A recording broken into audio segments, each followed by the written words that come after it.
and I owned this guy, JJ Gonami. I can't hug my baby, Corona. I can't kiss my girl, Corona.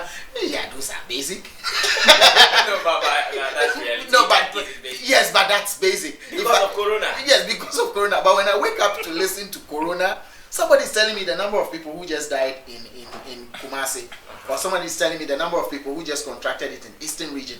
That information is heavier and stronger. And I need that information more than I can't hug my baby, Corona, because already I know I can't hug my baby. Washing of hands, those ones have been pushed, and it has become subtle. So they might be making impact by getting people to wash their hands and all that, but it's not strong enough for people to talk about it and say enyumwe na ama me yesi, ana enyumwe na ama mati say, because everything the song is saying, adverts are saying it. You know, everything the song is saying, certain write-ups are saying it. People have written it and sharing it on WhatsApp. So it's difficult for you to get exclusive. I mean, maybe I should use that word. It's difficult for you to get exclusive information from the songs. Information that you already haven't gotten, that it is only the song that is providing to you. When we begin to realize that the songs are giving us exclusive information, we'll probably chase after the songs and leave the news portals. We'll chase after the songs and stop watching our television because the songs are giving us exclusive information. These songs are not giving us exclusive information. They're giving us basic information, basic precautionary measures that most of us are aware of, that most of us are already practicing. But what we want now is not the ordinary. We want the extraordinary information, one that is difficult to get. And so you want to listen to the news to know how many cases we have now. Yesterday was 30. Today is 35. That is important to me. Ghana is doing well. Nigeria is failing. That is important to me. Italy is getting better after some time. That is important to me. But if it's about I can't kiss my baby, Corona, I know I can't kiss my baby. But of course, people are kissing. That is if you are married. That's if you're not only married people. Okay, Kwame does it married. Kwame does it, but he's still kissing. He's not kissing. He's not kissing. Okay, you so are kissing. No, Sammy, I'm not kissing. Okay, hold it there for me. Let's go to London where Reggie Zippy is, and I'm sure in Ghana one of the popular coronavirus songs is Reggie Zippy and Bollie. That is Coro Mental. Let's ask them what your objectives are behind the song. Reggie, if you can hear us, good evening. Good evening, Mr. Flex. Yes. We are doing very fine. We have some freedom. And I know you guys are still locked down. Boris Johnson says you should stay at home. Yeah, that's very true. We're still on lockdown. I think it was extended about 2-3 days ago. So it's going to carry on for the next 3 weeks. Then they will review and see if maybe they can, allow some people to get back to work or, go back to normal life in terms of, the youth especially. That's what we're looking at because one of the major driving force of the UK economy is the youth, the people between the ages of, say, 18 to about 35, 40 years. So they're considering, possibly allowing those people to go back to work. Also, if they are going to go back to work, then the schools must open, but then they want to make everything gradual. Like, for instance, if people are going back to work, then kids who attend primary schools may have to also go back to school because of the fact that they might need childcare at home and stuff like that. So far, we cannot see that the government is doing their best to, bring all us back to normal. Although we haven't really easy, especially with the way the numbers are rising. But I think we're beginning to peak now. Thank you so much, Reggie. Now, let's go straight to the business why we called you this evening. You have one of the popular songs for coronavirus in Ghana. I remember during the launch of the COVID tracker, your song was given a rotation, in fact, back-to-back play on Ghana television. What is the main objective behind your song? Is it for us to dance, or we have to listen to it to still pay attention to the precautionary measures? Alright, so the main reason why we came up with that song, that Coro Mental, is to conscientize and uplift the mood of people all over the world, especially our followers and, our fellow Ghanaians, even my Coro, the president. Fellow Ghanaians. So it is to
basically it is to entertain us whilst we observe our lockdown and all that.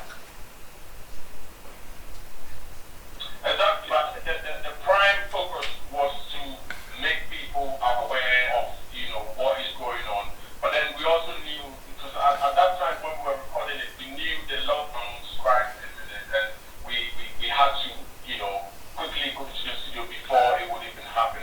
So we knew if people are going to be locked down at home, we can't go to the gym and all of that. So it was more like, let's take the mood of people and pass everybody's in there. And I must say, one of the things that really made us glad, you did mention the fact that when the COVID-19 tracker app was launched in Ghana, our song was on rotation. And that is because the very day the song came out, the Ghana Tourism Authority team got in touch with our management over here in the UK, and they were extremely interested in the song. They said, look, you guys have got all the words we need in the song. Wash your hands, even with the hand sanitizers and trying to, play around with it a little bit, and all people all around the world. And so they actually have picked up the song as an official, COVID-19 awareness song, and that makes us proud, because obviously as Ghana tourism ambassadors and also, proud citizens of our nation, when we do something like that, and the government or the ministry wants to use it for it makes you proud. Thank you so much, Reggie. I'm sure enough explanation from your end, and I wanted to say hi to Bollie for us as well. Very soon, when the COVID is over, we will surely need to have another party. Oh yeah. I know you and Dada have to running out of the UK before you got down. So yeah, big up to all your viewers and everything. And also let's say hi to my brother Arnold and Conda there as well. The show is really great. We're all tuned in, watching online. So big up to yourself, Mr. X and your team, and big up the producer of Coro DDT. Yeah. No producer, and we can't wait for people to see what we've got coming up with him as well. Thank you so much, Reggie, for talking to us. Now, coming back to Ghana, where our people are, we are going to continue with the discussion. So, sure. Arnold kind of landed somewhere. Yeah, Kwame, let me get your point as well. After listening to Reggie, now we know their objective. Yeah, I believe that music serves different purposes. Some to entertain, to inform, to educate, and every type of music has its specific purpose. Okay. So this one in particular is at least to carry out some message to the people. And it's all about COVID-19. COVID-19 to tell them what to do to stay safe from the disease. Okay. And even before we got here, some people did the coronavirus songs. Even yesterday, this morning, I did a list of top 10. And this Top one, 10 coronavirus. Yes, in Ghana. And Reggie and Bollie's Coro Mental is number 1. We've had a lot of people release coronavirus songs. From Article 1, he's had some very, very good message. Just 1 minute, but he had almost everything. Now, it may not be updated to tell us about how many people are getting the disease by the day. But in the beginning, where we had the virus, or we saw that the virus was in Ghana, these were the people who were creating the awareness. So in the first place, the awareness creation to make people aware that there is something called COVID-19 in Ghana. All these songs contribute, but I wouldn't be able to assess the impact, because as a science student, Science student, as a science student, I need data. I need to do research to find out before you can assess that. Okay, so upon all the education we've done from radio, TV, everything, this is the impact songs on coronavirus have made on the people. And so you've done a research to interview people, get a questionnaire to come out with that specific. You can only assume that it may have created some awareness, but you can't specifically state the amount of impact it has made. So all I can say for now is that if songs can help people to get information, if people will be happy by listening to music, If somebody can go or think about maybe committing suicide by listening to music, then it is possible that these songs can also educate people, inform people, create the awareness in them that even if they didn't know about anything called coronavirus, now they know. So it is very important, very, very important that we had all these musicians and then a lot of them coming out, their followers. Just look at the number of people who follow these musicians. Like this mentor, for example, you go to their Facebook page, you go to their YouTube channel, and you see the number of views. So that alone is their followers. Then you get to other people who have also done their songs in that regard. Ampon did one, or say, so there were people who are also doing this in a religious line. They're all trying to serve a particular purpose, and I believe that once the songs are out there, people are going to consume the songs, and it's going to do something in their life. But as in quantifying how much their impact, that will be very, very, very, very difficult. Now, I also realized some people were doing the songs because they thought that they had to ride on the publicity. Or, you know, when anything comes, when any craze comes, and people want to latch onto that and also get the hype, popularity. Because it's coronavirus time, anything about coronavirus that you do gets the attention. So let me also go into the studio and do a song. So there are some people who wouldn't really get to put together a very solid message, but just because people are doing coronavirus songs, let me also do some. And that is what most of our people in the music industry do. People are doing it, so let me also do it. So you don't see the real message. So I've seen or heard a lot of them. You know, we have about 40 of the coronavirus songs. 40? About 40. A lot. Well, there was one I watched on Facebook and I loved the message. I've forgotten the name, but I loved the message. I think it was even shared on the Ministry of Information page on Facebook. Okay. Also. Francis Gadam has one as well. Bless has one. Super nice song, the reggae. Bless from High Life to Reggae. I Can't Rough and Smooth has one. Then Amma Grace, some Amma Grace. Also, Ushami Mami Boza, Menchami. So there are very nice songs in there. Now let me. K also had one called Amma Siniga. Oh, okay. You remember Amma Siniga? I think one of 92 tournament or so. Tournament. When they score, they go and use their leg and then. So now they say that when you beat. That's creative. That's creative. So let me add this one before we go to the next one. Apart from also giving us the information, you know, at this time when people are engulfed with anxiety and all that, some of these songs don't only give out the information, they also entertain us or make us happy. Because you listen to one of the songs and you say, this is a very nice song. Look at Coro Mentor, for example. It's a very groovy song. You can just jump to it even without paying attention to the song. So aside the message, there are people out there who want to also get entertained as well.